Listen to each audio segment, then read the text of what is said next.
Eco friendly Ganesha. Ganpati Bappa Morya, Mangal Murti Morya. अरे गणेश चतुर्थी तो कल है, तुम लोगों ने आज मूर्ति क्यों लाई?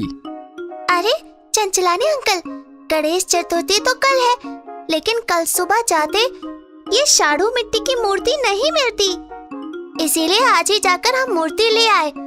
अभी सोसाइटी में मंडप की तैयारी करना भी बाकी है। चलो चलो जल्दी जल्दी हाथ बटाओ। चंचलानी अंकल, आप इस मूर्ति को क्लब हाउस में किसी सुरक्षित जगह पर रख दो, तब तक हम डेकोरेशन की तैयारी करते हैं। अरे बच्चों, तुम लोगों ने मूर्ति तो इको फ्रेंडली लाई, लेकिन इको फ्रेंडली डेकोरेशन कैसे करोगे?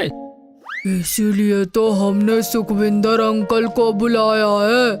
सुखविंदर अंकल हमें व्हाइट कपड़ों से हिमालय की प्रतिमा बनाकर देने वाले हैं, और सुरेश अंकल उसके पीछे भगवान शंकर और माता पार्वती का चित्र मिट्टी के रंगों से निकाल कर देने वाले हैं। अरे वाह, मतलब इस बार हिमालय का डेकोरेशन करना है। हाँ, सोसाइटी का गणेश तो सब लोग मिलकर ही डेकोरेट करेंगे, और वो भी इको फ्रेंडली डेकोरेशन के साथ। Eco friendly Ganesha. चलो चलो बंटी और राजू, तुम सुखविंदर अंकल सुरेश अंकल को बुलाकर लाओ, मैं कुछ सामान लेकर आता हूँ। हम सब लोग क्लब हाउस में मिलते हैं। इसी तरह सुखविंदर अंकल, चंचलानी अंकल और सुरेश अंकल सभी ने मिलकर बच्चों की डेकोरेशन में हेल्प की। डेकोरेशन करते करते बच्चे बहुत थक गए थे और उन्हें भूख भी बहुत लगी थी, इसलिए गट्टू और चिंकी की मम्मी और दादी उनके लिए भोजन लेकर आए।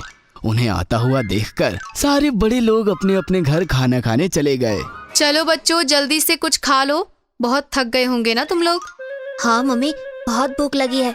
मुझे तो पता ही था तुम लोग डेकोरेशन के चक्कर में खाना भूल जाओगे, इसीलिए मैं टिफिन लेकर यहाँ आ गई। अब डेकोरेशन रहने दो, पहले खाना खा लो। माँ जी, मैं चलती हूँ, आप बच्चों के साथ रुको, मैं घर के डेकोरेशन को देखती हूँ। ठीक है बेटा, ठीक है। सभी बच्चे खाना खाने के लिए बैठ गए। खाना भी हो गया और डेकोरेशन करते करते बच्चे वहीं क्लब हाउस में सो गए थे। रात भी हो गई थी, इसलिए दादी ने भी रजाई डालकर बच्चों को वहीं अच्छे से सुला दिया और वो भी वहीं सो गई। तभी पीछे से एक आवाज आई, गट्टू चिंकी, अरे उठो उठो, जल्दी उठो, देखो तुमसे मिलने कौन आया है। कौन है? मुझे सोने दो। हाँ गणेशा? हाँ, मैं हूँ तुम्हारा दोस्त गणेशा। अरे गट्टू जल्दी उठ, खुद गणेश जी हमसे मिलने आए हैं। गणेशा, आप हमें मिलने? हाँ, तुम बच्चों की भक्ति भाव और पर्यावरण के प्रति प्रेम देखकर मैं बहुत आनंदित हो गया और इसलिए तुमसे मिलने यहाँ आ गया। मांगो, तुम्हें जो मांगना है मांगो। मम्मी कहती है भगवान से कुछ नहीं मांगते, बस उनकी भक्ति भाव से पूजा करते हैं और अपने कर्मों पर विश्वास करते हैं। मैं तुम्हारे इस इनोसेंस को देखकर और खुश हो गया, इसलिए मैं तुम सबको आशीर्वाद देता हूँ कि तुम पढ़ाई में हमेशा अव्वल आओगे और तुम्हें कभी भी कोई परेशानी नहीं होगी।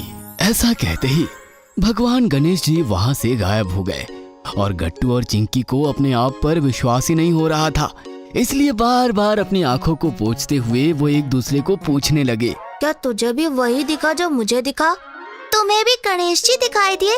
अभी अभी सचमुच गणेश जी यहाँ थे। गट्टू और चिंकी एक दूसरे से पूछ ही रहे थे, तभी अचानक पापा क्लब हाउस में आए और कहने लगे, चलो बच्चों, सुबह हो गई, जल्दी से घर जाकर तैयारी करो और फिर से क्लब हाउस आना। हाँ, फिर हम गणेश जी की स्थापना करेंगे।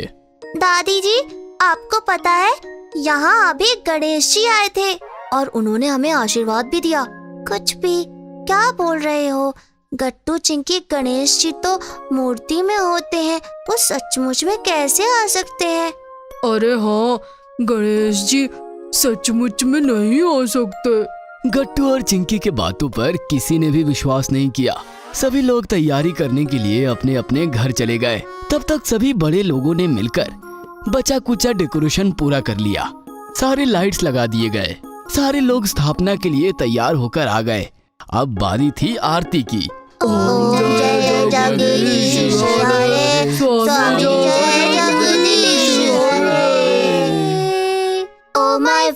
गणेशा, तुम रहना साथ हमेशा। उस दिन सोसाइटी में बहुत हंगामा रहा।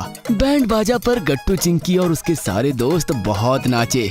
दूसरे दिन सोसाइटी में नींबू चम्मच कंपटीशन अरेंज किया हुआ था। फिर क्या था, गट्टू चिंकी, हरी, बंटी और पिंकी सारे लोग निकल पड़े अपना चम्मच और नींबू लेकर। On your mark, get set go.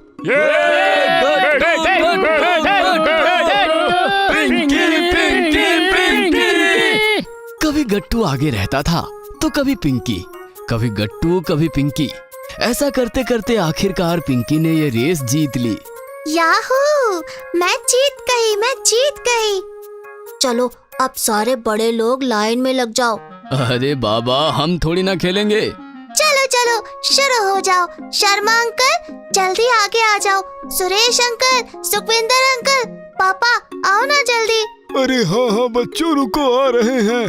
फिर क्या था, सभी लोगों ने मिलकर नींबू चम्मच कंपटीशन का बहुत आनंद लिया और जैसे तैसे अपने नींबू को बचाते हुए सुखविंदर अंकल इस कंपटीशन में फर्स्ट आ गए और अपने पंजाबी तड़के का डांस करने लगे। ओए मैं जीत गया, ओए होए होए होए होए होए जीत गया। उन्हें नाचता हुआ देखकर सारे बच्चे भी उनके साथ नाचने लगे।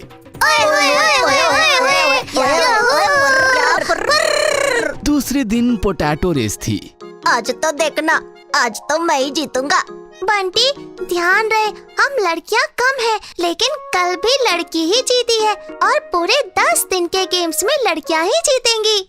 चलो बच्चों, झगड़ा बंद करो, एक लाइन में खड़े हो जाओ। सारे बच्चे गोनी में अपना पैर डालकर रेस के लिए रेडी हो गए। 1 2 3 स्टार्ट। सभी बच्चों ने जंप करना शुरू किया। अरे लेकिन ये क्या, बंटी तो गिर गया। सभी बच्चे उसके ऊपर हंसने लगे। ओए माँ, जोर से लगी। क्यों बंटी के बच्चे, उस दिन मुझे बारिश में जोर से धड़ाम करके गिराया था, तब तो बहुत मजा आ रहा था ना। अब कैसा लग रहा है? दोनों के झगड़े में गट्टू को सामने गणेशा दिखाई दिए और गणेशा की ओर जोर जोर से जंप मारते हुए गट्टू रेस कंप्लीट कर लिया और वो फर्स्ट आ गया। लेकिन गट्टू के वहाँ पहुँचने से पहले गणेशा वहाँ से गायब हो गए। अरे गणेशा कहाँ चले गए? अभी तो यहीं थे। क्या हुआ गट्टू, तुझे फिर से गणेशा दिखाई दिए? हाँ चिंकी, इसका मतलब है कि गणेशा चाहते हैं कि तू जिंदगी के हर एक रेस में फर्स्ट आए। उनका आशीर्वाद तेरे साथ है। बोलो गणपति बप्पा मोरया, मंगल मूर्ति मोरया। गट्टू और चिंकी ने पूरे भक्ति भाव से गणेशा की मूर्ति को हाथ जोड़े और पूरी दुनिया के भलाई का आशीर्वाद मांगा। सपना हो या सच, लेकिन गणेश जी ने गट्टू चिंकी को आशीर्वाद दिया, ये बात तो सच है। इसलिए हमेशा याद रखना, भगवान से बिना कोई अपेक्षा रखते हुए पूरे मनोभाव से भगवान की पूजा करनी चाहिए। भगवान खुद ही तुम्हें सब कुछ दे देंगे।